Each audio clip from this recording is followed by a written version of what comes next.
Right then, this is the last video before the trip to Mallorca.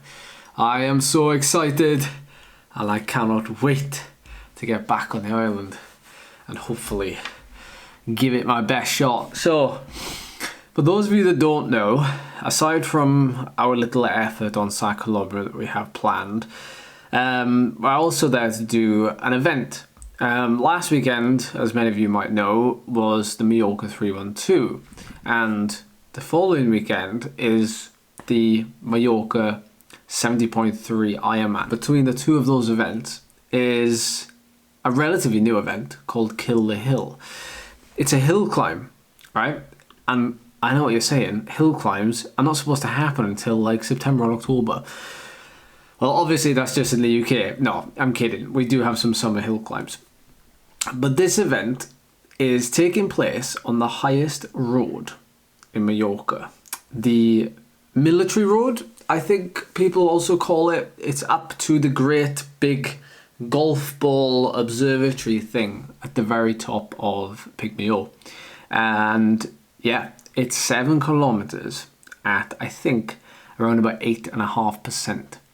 It's a very unusual climb, as in, like, not many people have ridden it.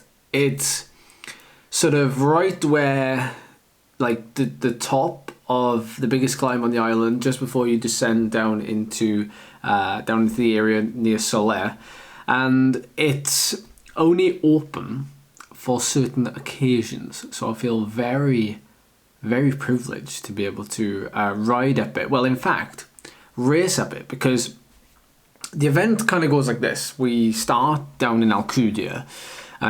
We all ride out towards, direction Sacalobra.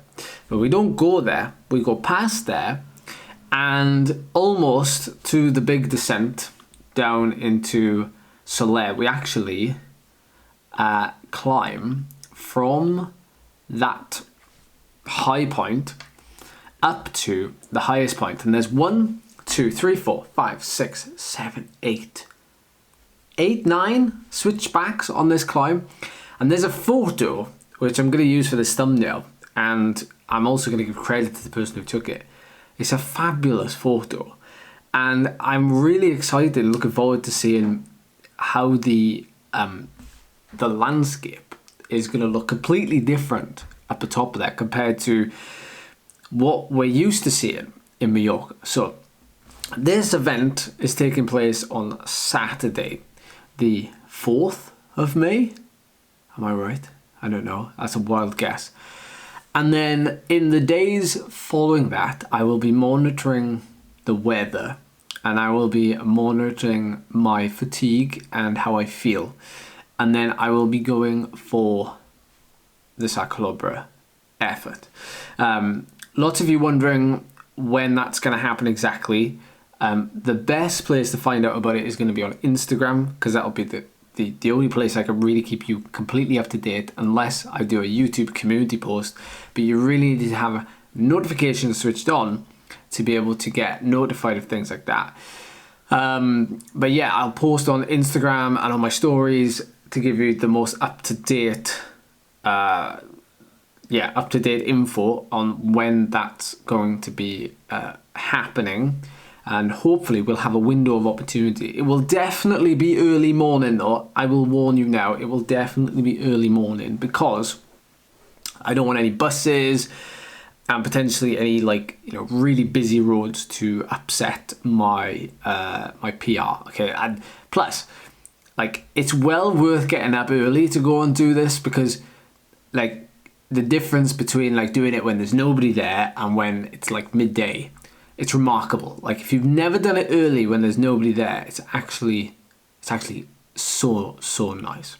So keep up to date there, and I want to show you though this climb in more detail for Kill the Hill, because this is what I'm most excited about that's coming first.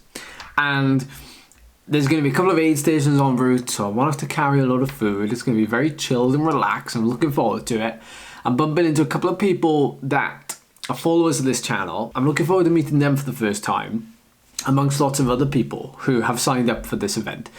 And the climb was actually written by Connor Swift and Ethan Hayter in 2023, so a year ago. And they, well, evidently, they gave it a big whack.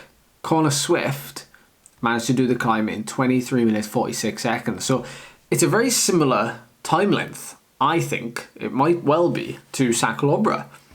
Perfect, I hear you say.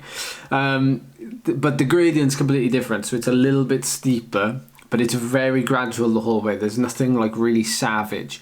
Like the last 5 kilometers average 9%, but there's no real pitch changes. So Connor Swift did a very big 390 watts for the 23 minutes, and maybe was trying to race his teammate Ethan Hayter up there. But some other interesting people have set times on this course, on this climb. The gorilla, Andre Greipel, is also 9th overall on this leaderboard for this climb, and only 1,100 people have actually ridden this segment. Now, I gotta be honest, like, it shows how rare of an opportunity this is, because there's some climbs, even like here in South Wales, right, which nobody rides, you know, very few people ride. And I consider myself someone who will go and hunt out some of the most unusual climbs, and I will do them in this area and incorporate them into my training. And then I find a climb, I'm like, this is an amazing climb, and I see, like, what? Only like 500 people have ridden it? And then I look at this, and this is a closed road. You know, it's only accessible certain times of the year. And, you know, an event has come up here, of course. So that's why it's going to have like over 1,000 people on the leaderboard already. But considering how densely populated Mallorca is of cyclists for a fair few months of the year, that's still a very low number. So it's quite a rare climb, a rare opportunity to get a chance to ride this climb. So I'm really looking forward to it. So thanks to the organisers for inviting me along. I'm really excited. Looking forward to meeting everybody. And yeah, looking forward to the views at the top. They're going to be awesome. All right, that's it from me. I will see you in Mallorca.